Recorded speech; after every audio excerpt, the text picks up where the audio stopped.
15 నెలలు కాకముందే ఇన్ని అపవాదాలు చేస్తున్నారు. ఫ్రీ బస్ అంటే మహిళలను అవహేళన చేసుకుంటా మాట్లాడుతుంది. జుట్లు పట్టుకొని కొట్టుకుని అంటే స్త్రీల పట్ల వారికి కొడుకున్నట్టు వారికి ఉన్నట్టు ఆ గౌరవం చూడండి. స్త్రీల పట్ల సిగలు పట్టుకొని తనుకుంటున్నాను. ఈ విధంగా ప్రతి ఒక్క దానిపైన 420 అని అంటున్నాం. మీరు 420 అంటున్నావు, కానీ మీది 395. అంటే మీరు డకైట్ల కంటే ఎక్కువ దోసుకొని పోయినారు తెలంగాణ.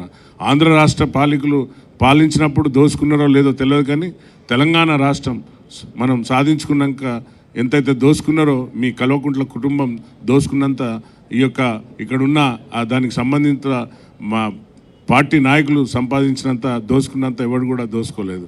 మా 140 సంవత్సరంలో కాంగ్రెస్ ప్రభుత్వ నాయకులందరూ ఇక్కడ ఉన్నారు. సీనియర్ నాయకులు వారి ఆస్తులు చూడండి.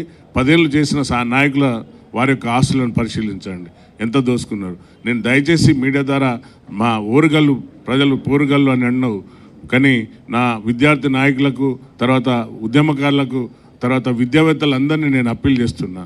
ఈ గొర్రెల స్కీమ్ తెచ్చి అందరినీ అందులో ఉన్న బీఆర్ఎస్ నాయకులందరినీ గొర్రెలు చేసిండు.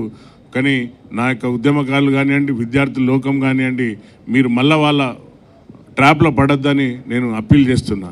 ఎందుకంటే మళ్ళీ మాయమాటలతోనే వచ్చి నిన్న బీఆర్ఎస్ మీటింగ్ ఏదైతే పెట్టిండ్రో మళ్ళీ ఏదో మేము సాధిస్తాం, మళ్ళీ వస్తాం, అటు పోలీసు వాళ్ళను ఇటు అధికారులను అందరినీ బెదిరించుకుంటూ బ్లూ బుక్ రాసుకోండి, రెడ్ బుక్ రాసుకోండి. నీ తాటాకుడు చప్పుళ్ళకి ఎవరు భయపడేట లేరు. ఇక్కడ పారదర్శకంగా మా యొక్క ప్రభుత్వం పనిచేస్తుంది. మీరు సంపాదించిన ధనాన్ని అంతా కూడా త్వరలోనే బయట కక్కుతారు. ఆ కాళేశ్వరం మొన్న కూడా కాగ్ రిపోర్ట్ ఇచ్చింది.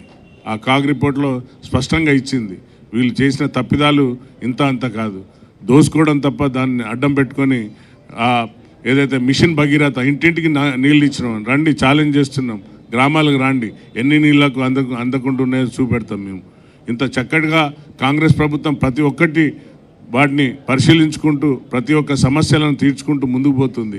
అనతి కాలంలో చేస్తున్న కార్యక్రమాలు ఓర్వలేక ఎంతసేపు ఇంకా మేమే రాజులమని, ఇంకా మేమే ఈ తెలంగాణకు మేమే బ్రాండ్ అంబాసిడర్ అని కేటీఆర్ ఇంకా కలలు కంటాడు, ప్రగల్భాలు డైలాగులు కొడుతున్నాడు. కాబట్టి ఇప్పుడైనా మీరు కళ్ళు తెరిచి ఒకసారి మీరు చూసుకోండి, వెనక తిరిగి మీరు చేసిన దోపిడీ, మీరు చేసిన స్కామ్లు, మీరు చేసిన ప్రతి పేదవాని కడుపున కొట్టి దోసుకొని పోయిన ధనాన్ని అంతా ఈరోజు పెట్టి ఆ పెద్ద సభని అక్కడ కూడా భయంకరంగా నన్ను అక్కడ నా రైతులు ఫోన్ చేస్తేనే నేను వెళ్ళిన.